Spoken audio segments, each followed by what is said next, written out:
And let's see if we can't finish this, the third chapter of the Spell of the Sorcerer's Skull. The professor has indeed disappeared. Johnny and Fergie are talking things out over ice cream at the sweet shop, trying to figure out what they can do to save him. And we cut off in the middle of Fergie's monologue last time, so let's go back to the beginning of it. Right, said Fergie, his eyes shone, and he acted agitated, as he always did when he was putting a logical train of thought together. Okay, then, we have to find out where he is. And even if he's off with the Mullygrubs on another planet, maybe we can figure out some way to bring him back. I mean, it's possible. Anything's possible, but we need some clues. We have to have something to go on. I think we ought to go back to his house and snoop around. And we better do it in a hurry. Pretty soon they're going to know that the old guy really is missing.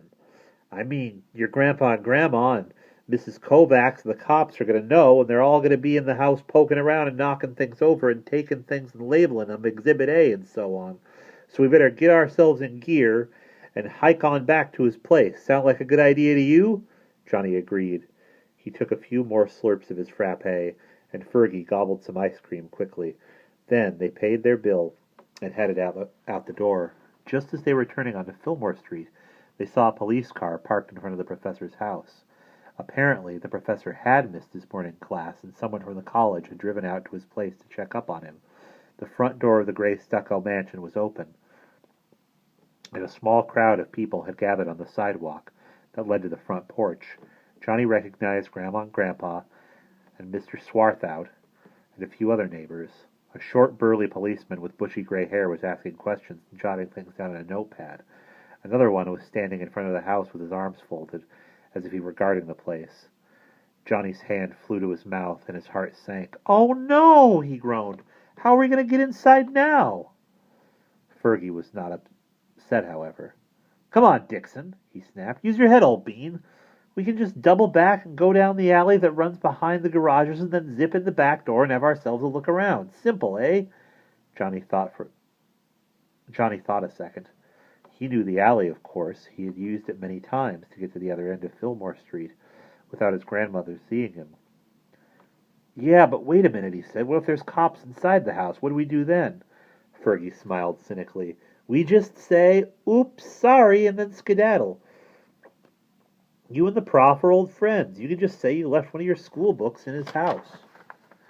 It's not anything to get all that worked up about." So Johnny and Fergie turned around and went back through the narrow alley that ran behind the houses on Fillmore Street.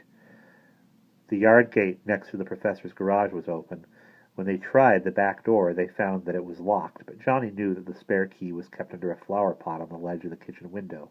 Soon they were inside. The kitchen was exactly as Johnny had seen it last night. Nothing had been touched. Silently, Fergie and Johnny crept through the big old house. Johnny led the way, telling Fergie that he wanted to check out the professor's study again. Last night he had been in such a panic that he hadn't really had a chance to observe much, and he was convinced that if the professor had left a farewell note or anything of that sort, it would be in the study.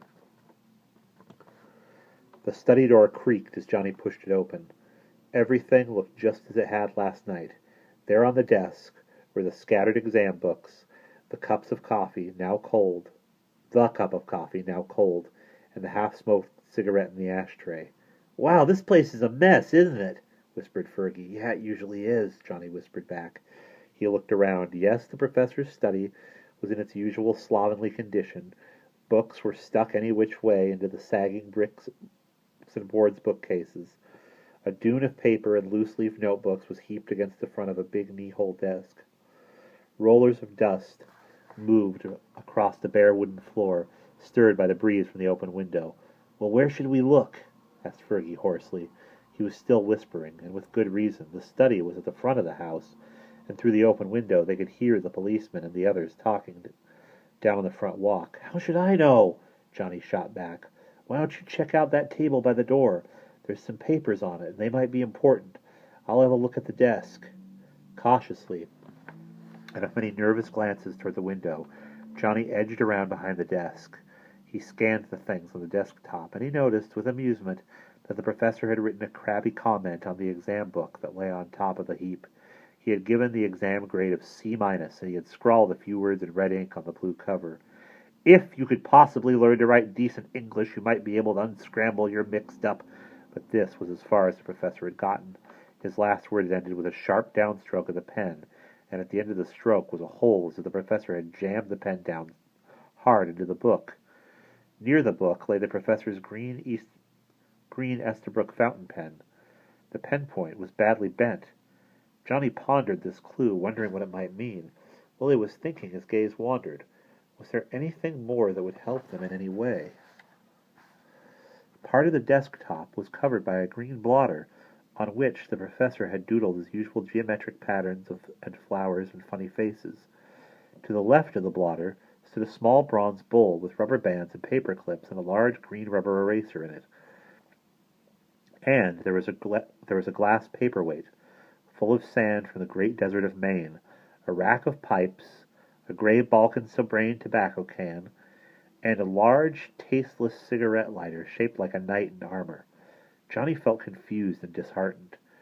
There weren't any big fat clues staring him in the face, were there? But then, detective work was not supposed to be easy. He pursed his lips and glanced to his left. He noticed something that he hadn't noticed before. Over in the corner, behind the floor lamp, was a dictionary stand. It looked like a lectern, with a screw mechanism that allowed you to raise and lower it. Propped up on the slanted top was a lined yellow notepad, and the top